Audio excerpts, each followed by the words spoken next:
our community in the direction of light and right. Now, it's not often that you will just get a lawyer, like a lead lawyer, just having a conversation around faith and the church. And on Spotlight, we are so glad here this evening to welcome Hilary Churcher. Hilary is many things. I can only, this is one of those guys whose CV is, spans several pages, right?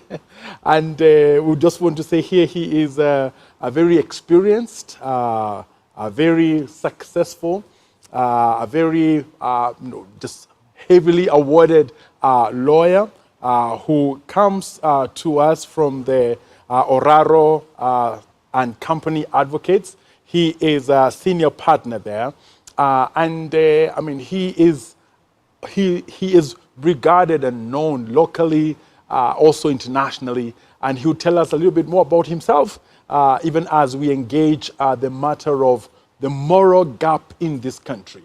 How do we fix it? It keeps us staring at us, but we need to ask ourselves, how do we fix it?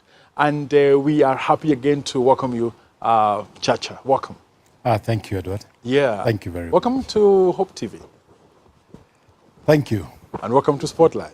I am honored to join you this evening. Yeah. And thank you very much. You're for very inviting welcome. me. You're very welcome. Now, lawyers, and especially a lawyer of your caliber, you do a lot of things from the time that you began your practice to where you are right now. There must be a lot of morphing, right? Maybe you can tell us a little bit about your career and where you are at right now. Okay. No, thank you. Mm-hmm. First of all, the only people who call me Hilary are those who we were with in primary school. Mm-hmm. And that was 1970 to 1976. It must have been refreshing to hear Hilary here. Yeah, so when you call me Hilary, I first looked at you and thought probably we're in primary school together. So after 76, 77, I went to high school and I became Churcher. So I am known as Churcher Odera. And many times you will find I'm referred to as H. Churcher Odera or HCO as some my colleagues in the office call me. But yes, I've been around for a while. I was admitted to the bar in the year 1988, having graduated from University of Nairobi with a Bachelor of Law degree in 1987. I then undertook a program at the School of Law, which was a one-year program then. And in 1988, December the 9th, I was admitted as an advocate of the High Court of Kenya.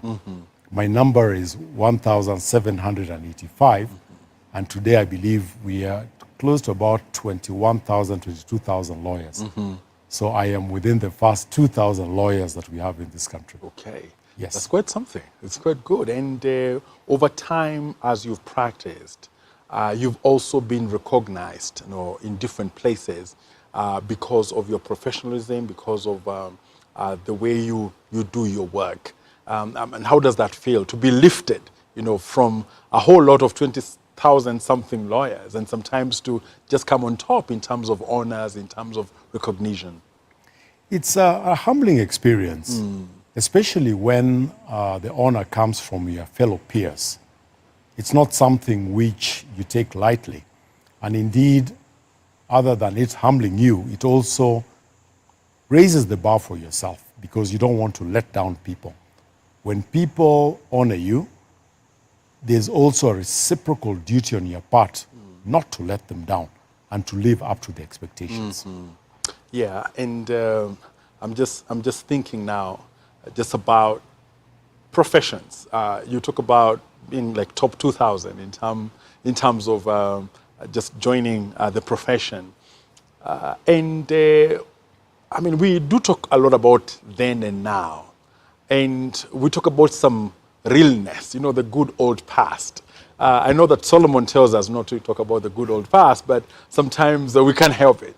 One of the big things, or a comparative thing, was even in other professions like medicine, people would say that then medicine was a calling, now there are more coming into medicine, because it makes money, right? And law, of course, makes a lot of money today. But would you say that for you, the practice of law has a dimension of calling? At the time when I was admitted to the bar, we took it that it was a calling, and that's why we never called it a business. It was a practice. And indeed, my training was that if you carry out your responsibility or your calling as a lawyer, the rewards will come as a consequence of it. Today, I note that more and more the legal profession, there is a heavy business component on it. So deliberately, law firms are not just rolling along as a practice, but they do have a business component, if only to survive as an enterprise. I think it's an important thing because sometimes the calling aspect is lost. And when that is lost, then the exercise of the profession has a very different motive, right? And motive is a very important aspect of living, right? Somebody once said that your acts are as good as your motives. Maybe you can tell us about that part of your life in terms of how you've carried through the profession. Has your motive been challenged now and again? Has the calling part sometimes been dimmed by, the business part? Just, do you take a case and salivate and say, this is going to be, it's a cash cow, Or do you shake your head and say, even if they don't pay me anything, I'm going to represent these ones because it's a calling. Just the motive, that inner part of you. I must first say I've been fortunate in the sense that when I started practice, I was, I joined the firm of then Oraro and Rachir Advocates, which later became Oraro and Company Advocates. And I did have senior practitioners within the firm. And they were practitioners who had carried values from the days before I even came. And over the years, I have been able to practice together with Mr. George Oraro, who comes in from people who are admitted in the bar way back around 1976.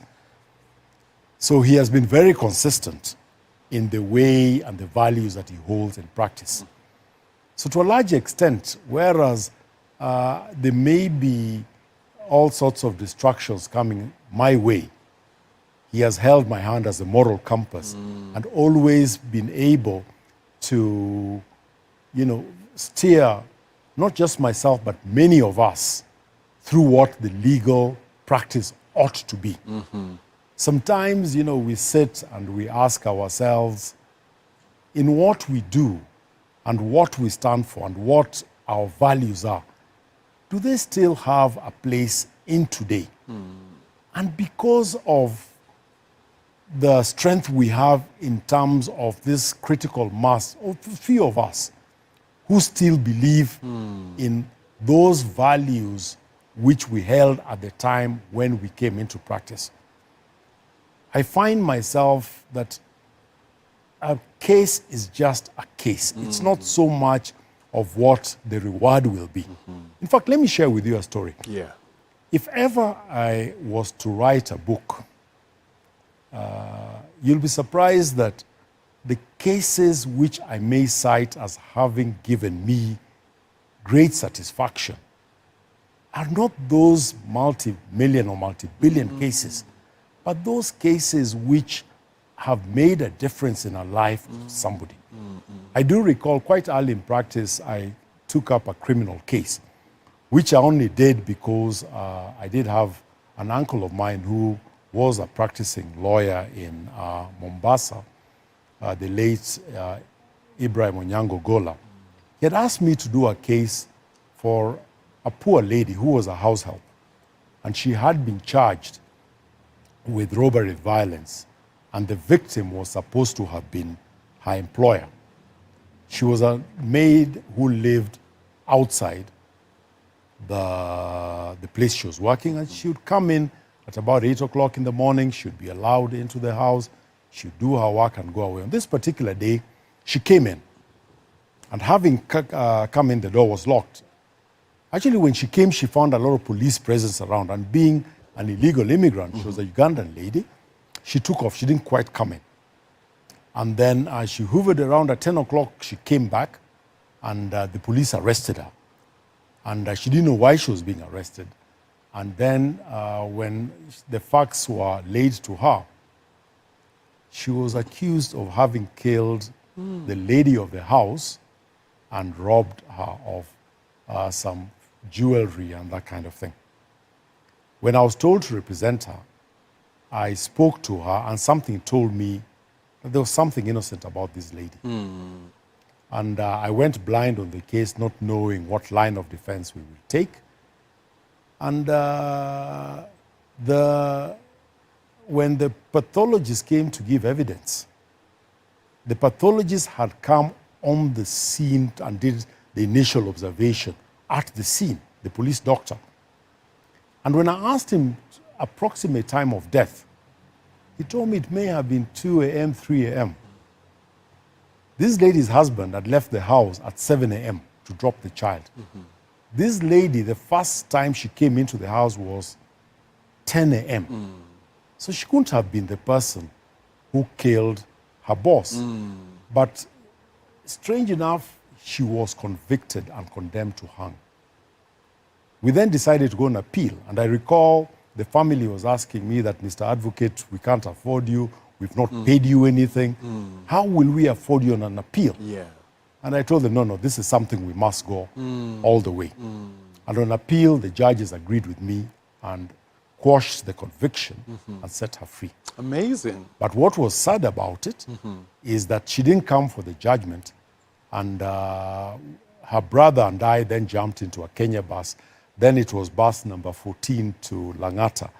And we got to Langata, we got the prison, we waited, and the prison boss came and told us, sorry, this lady fell ill yesterday, we took her to hospital, and she died. Oh, how sad. So it was one of those victories where she has been set free, but she's not there to enjoy the victory. But I do recall her brother telling me that, Mr. Advocate, and it was the city mortuary when he told me that, because now I converted myself to an advocate, and I joined the funeral committee. And he told me, Mr. Advocate, my sister may have died, but I thank you that I'm able to take her back home in Uganda as a free person, not as a convict. Amazing. And for me, those are the kind of cases which gives me so much satisfaction. And he told me, so how much do we pay you? I told him, no. This was one of those cases which we had to do because when you are in a certain position, you can't look at things in terms of shillings and cents on everything. There are times when you're called upon that you must render service. You know, that's powerful. I'm just remembering the research that was done by Aga Khan University some years back, and talking to young people. And most of the young people who were interviewed said that they are willing to, get rich, no matter the means, right? But now here you are, and you're telling us that shillings, have to be a servant. They should not be the Lord. They should not be the lead motivation. You must be driven by something more. Your humanness must come out, especially in a profession like this, and do something that is life worthy.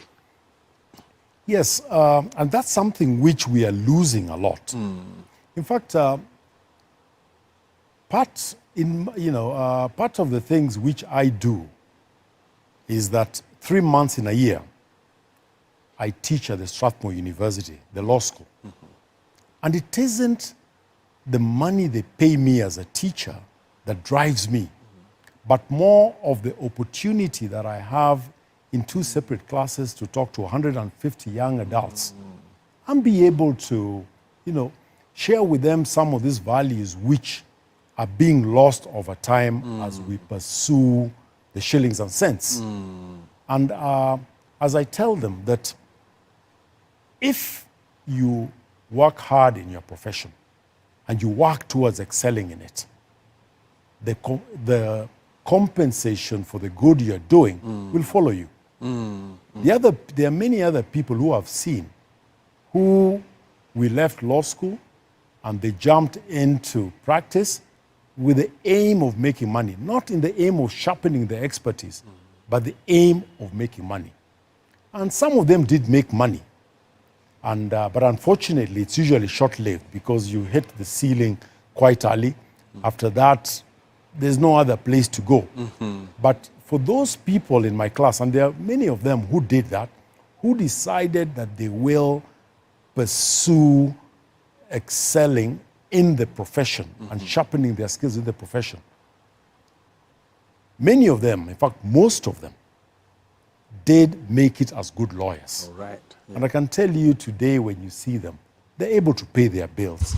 They're able to... You're very polite. Yes, they're, I mean, they're everybody. at the end of the day, that's what it is. Yeah, the money followed. Yeah, You know, money followed. Money followed. Yes. Yeah. So it's possible to, to set out with a clear mind and to prioritize your values as you do whatever the profession you're in, and at the same time, still make money. That's, vice does not necessarily need to be what you embrace for you to be wealthy. That's true. And in fact, I was talking in some TV station in Uganda about 3 weeks ago. And I'd been invited to talk about the concept of enough. And it was in a conversation I was having with the lady who was hosting the show. I had mentioned that one of the problems that we face as a country and as a community is that inability of appreciating what enough is. And indeed, a lot of the problems that we are facing, both within my profession and even beyond my profession as a country, is the inability of people appreciating that in life, manage your expectations. You don't need much. You just need enough to get by. But today, when I see the accumulation of resources that people are engaging in, I ask myself, do these guys know what enough is?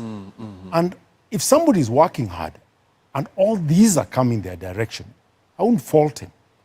But when somebody goes out there to plunder public resources and not knowing what enough is, I have a problem with that. Let's stay with that, because that's a very important point that we'll engage as we go along.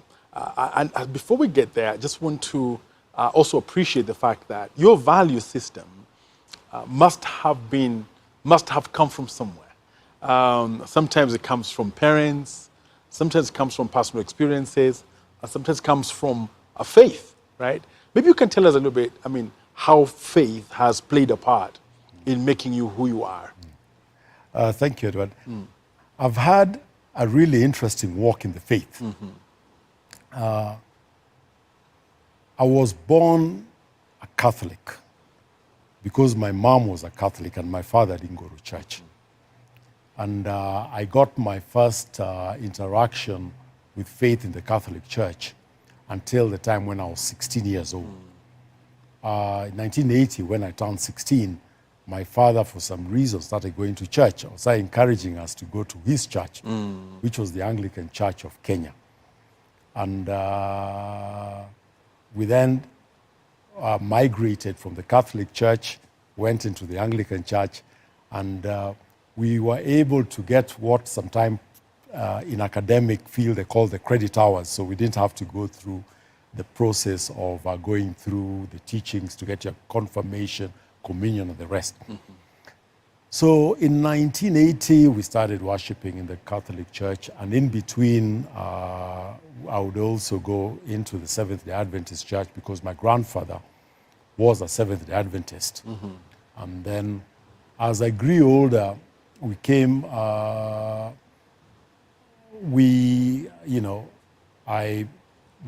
met a lady who, my present wife, she was brought up a Seventh-day Adventist. And one of the ways in which we reconciled our respective denominations was that we then decided to attend the Baptist church. The Baptist church, they worship on Sunday like the Anglican church, but the order of service is very much like the Seventh-day Adventist church. So we managed to get a place where we were both comfortable. Yeah. And I must say it has played, a significant role in giving me a moral compass. I mean, at the end of the day, whereas I have interacted with many people, many faiths, some who have no faith at all, I respect people with what they believe in or what they don't believe in. But speaking for myself, when I looked at how far I had come, when I thought about the path that I had taken, it had to be anchored on something. It had to be anchored on a value system. It had to be anchored on some belief and in some faith. And in order to strengthen and to learn more about this faith I was professing, it's one thing professing faith, and it's another thing practicing the faith. Many of us just profess the faith. I was encouraged by a couple of friends. One was my late partner, John Ougo, and another one was a good friend of mine called David Ireri, who's also a law practitioner, to join the Bible Study Fellowship. And I did that for about 8 years. And the more I studied the Bible, the more I realized that this is a living book. It was able to answer quite a number of questions or a lot of challenges that we face every so often. And I always remember what I was told, that, the Bible doesn't tell you that by embracing Christianity or practicing it, your life will be easy. It will only strengthen you when challenges come your way. And I must say that the Christian faith has played a major role. I'm not saying that I'm the perfect guy or I'm a good guy, but I must say that, having something to use as an anchor and use as a moral compass as I go forward, I've been able to, I found lots of, I found the Christian faith being very, my support in getting a moral compass. Great. I think it's a good thing to find an accomplished lawyer talking about the faith having played a significant role in their success and in their day-to-day work. And one of the things that a phrase that is often used to excuse vice is that morality cannot be legislated. Oftentimes that statement is used by people who want to excuse their acts and their lives, and they don't want control over what they call like private aspects of their lives. Maybe you can expound to us that morality cannot be legislated. I mean, just from your view as a lawyer, at the same time as a Christian. Yes, we do have on the one side what you call morality. The other side you have the law. And somewhere in between you have justice. And at times they all fuse and merge into one. We first start from the law. The law is prescriptive in the sense that it's legislated upon and it prescribes what you can't do or what you should do. So with that kind of prescription, there's also many times a penalty if you do not, if you don't do what you're supposed to do, or if you do what you're not supposed to do. There's a penalty for it, for which you pay for it right here. On the other hand, you have morality. And at times, morality and the law also fuse. Sometimes the law there's some of what you do or what you can't do which are derived from morality. But by and large, morality, many a times, is informed first by many of us. It's informed by faith, where you come from. The other thing, it also comes from socialization. At times, it also comes from what I think lawyers call the normative, considerations. So you find yourself, let's talk about morality. Somebody walking, let's say, down at the coast, wearing their swimwear at the beach, that is accepted. There's absolutely nothing wrong with it. But somebody walking right through the congregation and onto the pulpit wearing a swimwear, guys will say, no, there's something morally wrong about that. So at times, morality, you find changes depending on the circumstances or where you are. And as you rightfully say, that has now been extended and stretched to the extent that people are able or try justifying what they are doing by saying, don't impose your standards on me. Yeah. And that is one of those things which you call the tensions that we have to face daily. Things pulling apart. What your belief, your conscience tells you is right and wrong, and what my conscience or my beliefs tells me I can do or I cannot do. All right. So at times when the argument gets into it's anchored on morality, the challenges, that's where the challenges all come. It's a question of us persuading one another as to what we need to exercise, especially for the better or what one would call the orderly conduct of a society. But when it comes to the law, there's very little we can do because it's already been prescribed. Okay. Yes. So it's like the law is universal and morality can be subjective in a way. In many a time. Okay. And as we move on, unfortunately, it's becoming more and more subjective. Now, we want to take a short break, but we want to expand this now to a national scope. Okay. And look at the nation of Kenya right now and the confusion around morality and how that is exhibited in the vice of corruption.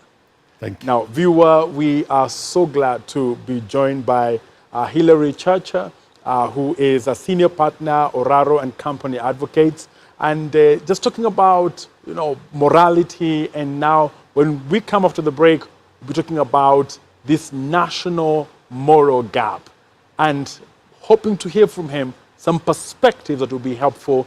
You want to stay with us. This is Spotlight. Taking a short break. We'll be right back.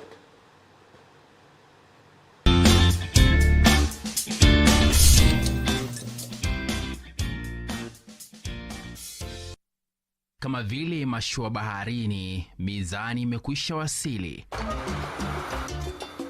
Mara hii kila Alhamisi. Msalata kabisa, mpenzi mtazamaji, mpenzi msikilizaji wa Mizani. Tungependa Wakenya waende kwenye nchi ambazo tuko na mikataba nao.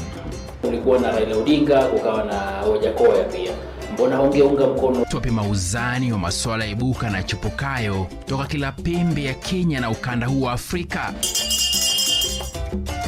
Yawe mambo au vijimambo, jiongea na kutaarifu na kuarifu zako fikra. Kila Alhamisi saa 1 machweo kwenye runinga ya Hope TV. Mitamu. Tukutane Mizani.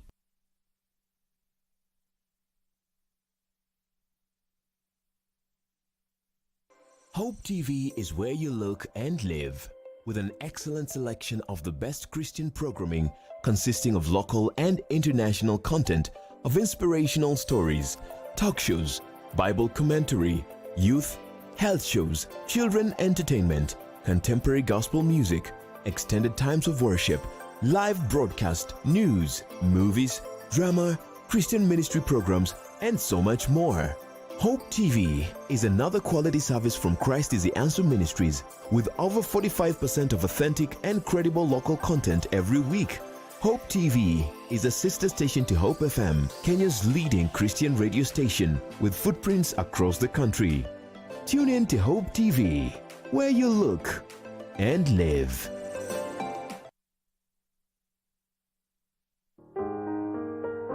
This week on Testify. The reason why I'm not mentioning my family a lot in this story, not that they were not in the picture, they were going at a trying moment. I had just come from home and Dad was diagnosed with cancer, stage 4, and kidney failures. So he needed more medical attention. More medical attention than I was. So when all this happened, my families were totally confused. Only on Hope TV. Look and live.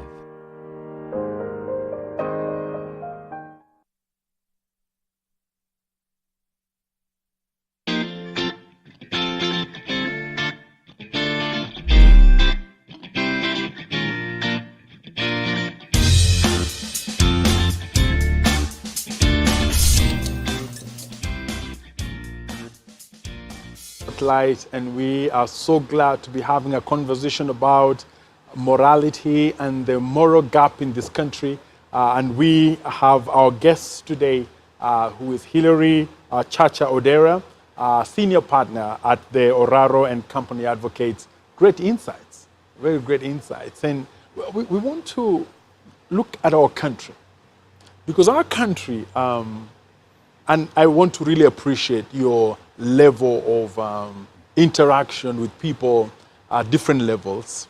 I appreciate also your experience, experience your profession as well, meaning that when it comes to the matter of the state of the nation, you would have some few things to say that should be believable or should form a good opinion. Now, our country, and we'll go directly at the matter of corruption. Now, what exactly is the challenge? Because we know what the problem is. We know the problem is corruption. And no one disputes that. No one disputes that. But then when it comes to how to solve it, I ask myself often, is it that we don't have the tools to do it? Is it that we don't have the will to do it? Is it that it's a culture matter, so we don't have the ability to do it or something like that? So what exactly is the problem? Corruption, that is what is bleeding our country. And if you ask me, first and foremost, one, we don't have the will. Let's be frank about it. We don't have the will to tackle the problem of corruption. Secondly, there is the whole value system that we have as a nation. We celebrate those people who are very well endowed without asking where did they get these resources that they're flaunting around the place. I have been saddened in the last couple of weeks when within the social media we are seeing various gentlemen, if I may call them so, flaunting, huge, currency notes. And I don't know under what circumstances they're filming all these huge wads of notes, both in Kenya currency and in foreign currency. And what shocks me is that Kenyans are not asking, where is this money from? Kenyans are not outraged.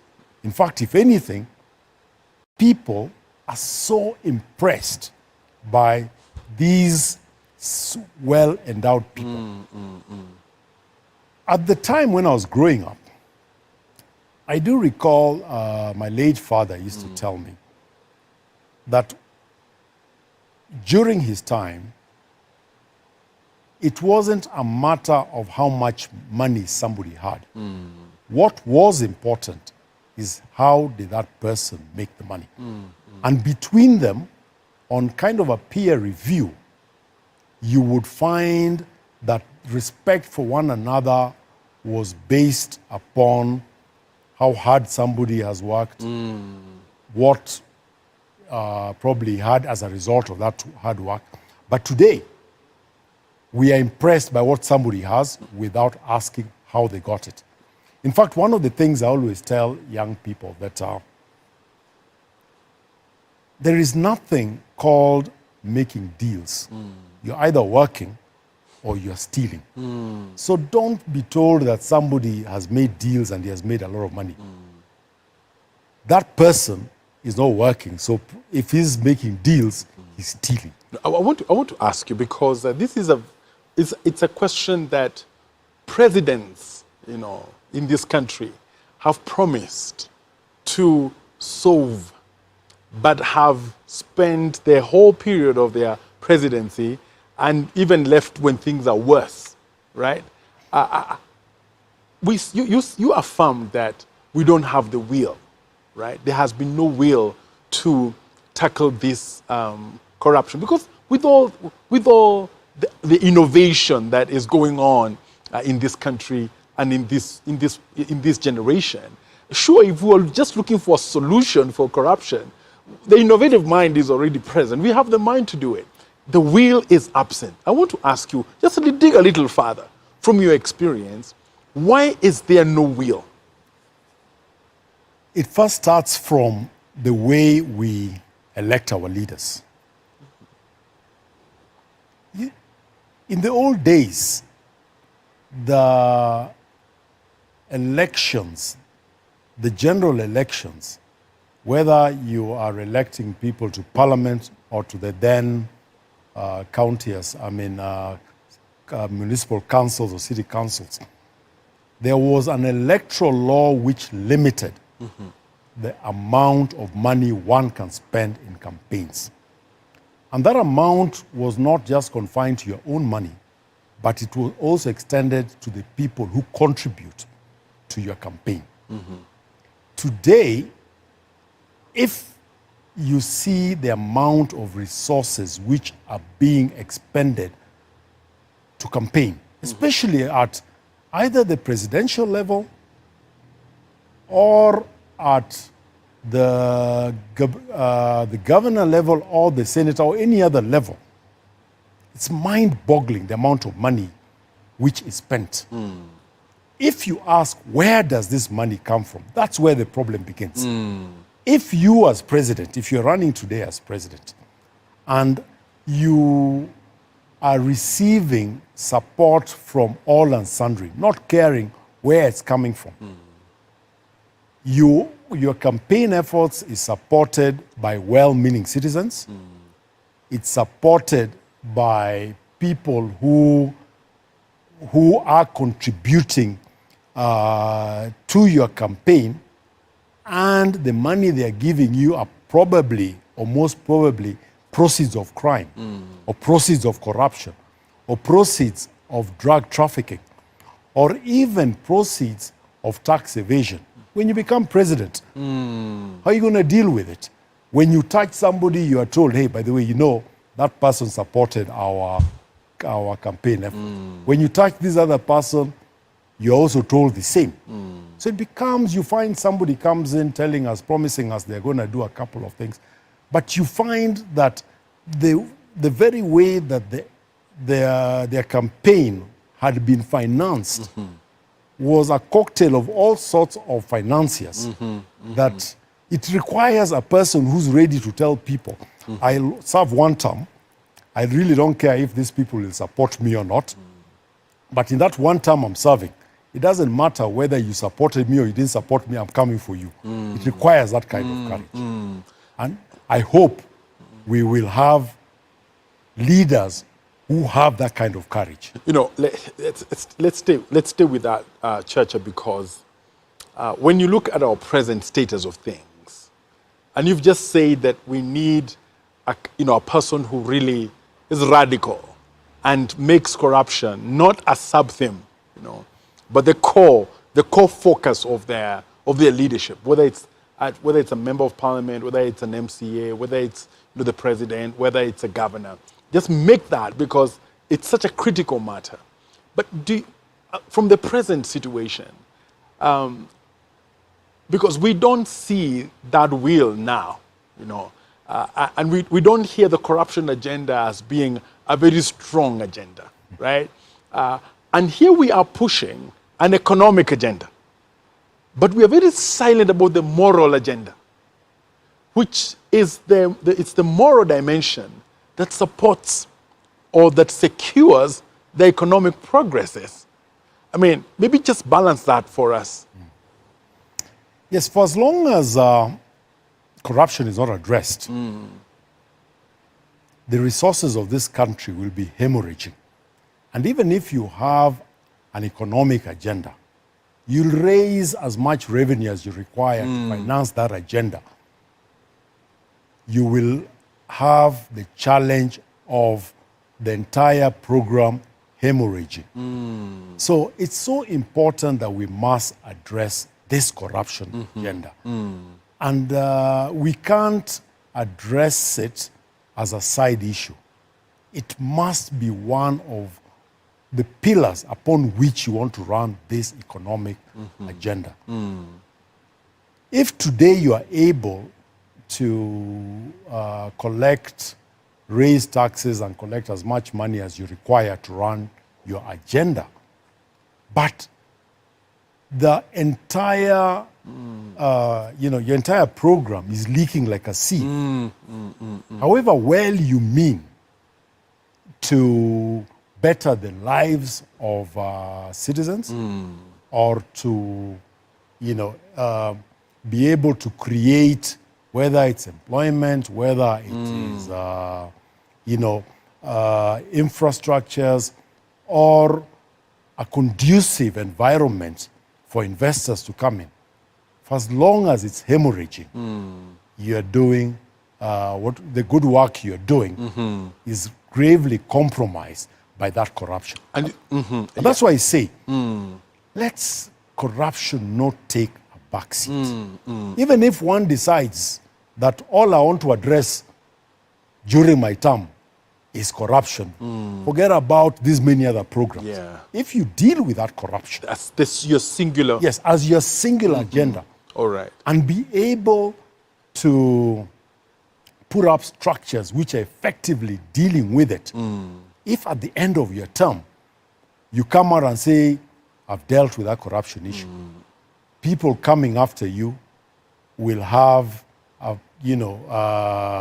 if they also subscribe to what you stand for as nil tolerance to corruption, they'll be able to now move to the next level. The sad thing is that, just from your views there, is that, I mean, you could raise billions and trillions, but as long as you are shy and reluctant and almost afraid, of this corruption area, then your passion, your commitment, your mobilization will just go to naught. Now, we are saying this knowing that the Constitution does provide a very vibrant Chapter 6 Yes. that is articulates our value system, articulates the way what we should be as a country. It's a beautiful chapter, but yet to see, it's let's call it the light of day, right? So what's happening there? It's a sad thing. As you talk about the hemorrhaging, you recall Harry Belafonte's song, Hole in the Bucket. It's exactly where we are now. There's a hole in the bucket. Dear Liza, for us Henry, it's Dear Kenya. Yes, they've refused to fix that hole in the bucket, and the excuse of not fetching the water is that whatever you do, there's a hole in that bucket and you'll not be able to get water. I've actually listened to the song, Yes. but I've never quite interpreted it in that sense. But it makes a lot of artistic sense that way. That's where we are. We have chapter 6. And chapter 6 was informed by Kenyans wanting a country where they have leaders who are not just accountable to Kenyans, but who are like Caesar's wife. Such that it brought up the issue of integrity to the forefront. And it didn't say that you must be guilty for you to be able to step aside from public office. It mentioned that if a question of integrity arises, then probably the best thing for you to do is step aside, let it be cleared, and then whatever the result is, a decision is made. But you and I know that there are some people who have said, I would rather die than resign. You know. Yes, I do recall that, and to be fair to the person who said that, it was before the 2010 Oh yeah, to Constitution. be fair. Yeah. Yes, to be fair to it was before the 2010 Constitution. But it looks like The spirit lives the on. spirit lived beyond the 2010 Yeah. Constitution. And chapter 6, to a large extent, has been rendered more of a statement of intent of what Kenyans said. And unfortunately, when the courts were given the opportunity to pronounce itself in trying to balance the various rights under the Constitution, they went on and said, you know, the person is innocent unless proved otherwise. But this wasn't a question of guilt, really. It was a question of, you've accused me of something. I am not saying I'm guilty, but it's no longer tenable for me to continue occupying this office as long as my conduct is still being inquired into. Though, of course, there was also the other problem that there was the danger of Chapter 6 also being weaponized for political purposes.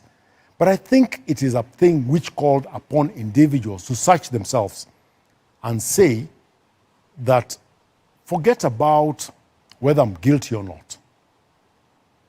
Questions have been asked about or raised about me. I hold this office in trust for Kenyans. It isn't my personal office. I am willing to step aside as you look through these allegations. I'm afraid that we still are yet to find leaders who are willing to put country first and be willing to say that let me step aside, however long it takes, but I want to be cleared before I can either resume office or go back to where I came from and resume my private citizen's life. You know, are you saying that that part of the Constitution is complicated in terms of bringing it to life? I wouldn't really say it's complicated. It casts an obligation upon the holders of the office to make the call. So if you go into the legal or constitutional arguments, on the one hand, somebody will be arguing that step aside, Chapter 6 says that. On the other hand, somebody will be arguing that one is innocent until proved guilty. And the arguments will continue ad infinitum.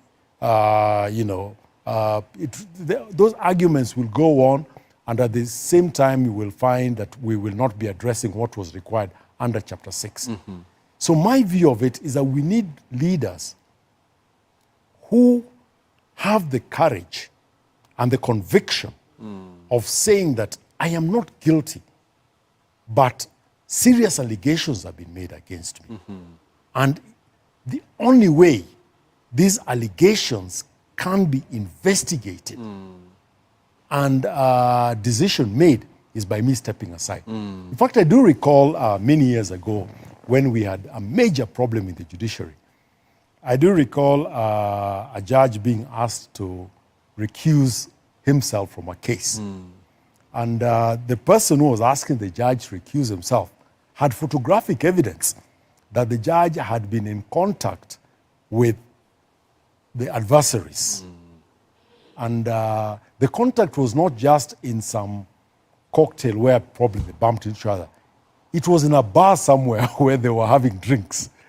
And when the judge was asked to recuse himself, and this party had written to the Chief Justice and copied it to the judge, rather than arguing whether or not he was having a drink with some the adversary who was in a case before him, merely said that serious allegations have been made against me.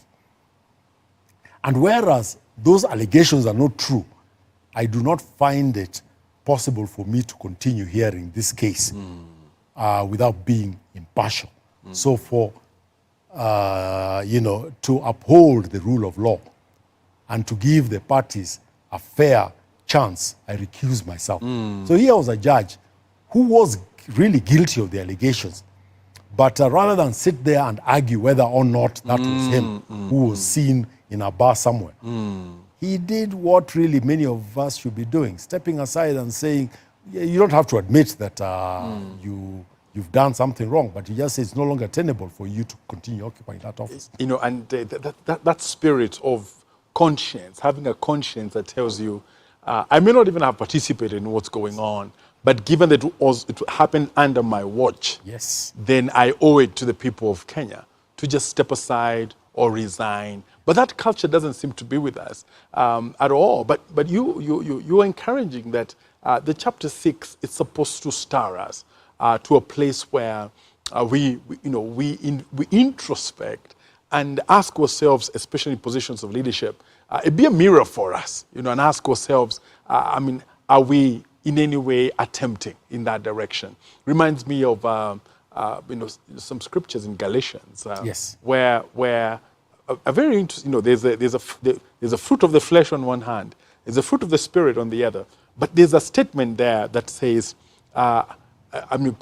concerning this, above this there is no law, right? Yes, that was Paul writing to the Galatians. Yes, above this there is no law. Yes. Against this. I think the word is Yes. actually against this there is no law. Yes. I mean that's an interesting area whereby Paul is saying there's a law-free area. Yes. Where you transcend. Yes. And that's what chapter 6 is supposed to really help us. Transcend to a place where we do good because it's the right thing to do. It's the right thing to do. And indeed, you're not saying I'm wrong, but this happened under my watch. And I've seen that happening in certain countries. You find, let's say, I believe in Greece, there's a train crash, trains have collided, people have died. The minister resigns, not because he was the station master or the controller of these railway tracks and all, but he says this happened under my watch. So I resign. And the call for people to introspect, that is what chapter 6 was calling upon leaders, recognizing that positions in leadership are held in trust for the people. You're holding it in trust for the people. And when something, as a trustee, something goes wrong, you tell them, this is not really my position. I'm sorry about what happened. Let me step aside and let somebody else restore faith in that particular office and move on. It's a very important point, and would want to just briefly end with from where you sit when you hear about introspection and when you think about the corruption you have in our country, and when you also correlate the fact that your value system has really been informed by the church. What do you feel, briefly, the role of the church should be in terms of enlivening, the moral situation in this country? The church should really be our moral compass, and also should be our conscience. In fact, I don't know whether you remember this old cartoon. There was a cartoon of Pinocchio. There's this cartoon figure, and he had a conscience called Jeremy. Every time he lied, Pinocchio's nose extended. And that's what the church should be to us. And the church, to a great extent, have carried out that role. But again, we must recognize that the church is also part of our society. And the people who lead the church also come from our midst. So whereas we do have very many churches doing great things and are playing their role as expected, within that wider community called the church, we've also had other people who have come in and created what one would call a business formation within, calling themselves a denomination. And really, what they are, they're merely just a business enterprise. And unfortunately, those are the people who have compromised the church's moral standing as our moral compass. But that's not to say that you, as part of the church community, the body of Christ, that you give up on the Great Commission, which you are given under Matthew 28, verse 29. We must continuously still go out there and never get discouraged in preaching good, even if you're the only person who's preaching it. All right. Yeah. Thank you so much. That's very insightful conversation, and thank you for being generous with your knowledge. And I'm sure the viewers have a lot to glean from the perspectives that you have shared here. And you'll be back. You'll be back. We'll be glad to have you back. So, our viewer, we have been talking to Chacha Odera, who is senior partner at Oraro and Company Advocates. Lots of insights about this country and morality, individuals and morality, leaders and morality. And one thing comes very strongly, that values must always be stronger than the shilling. This has been Spotlight. Thank you for watching.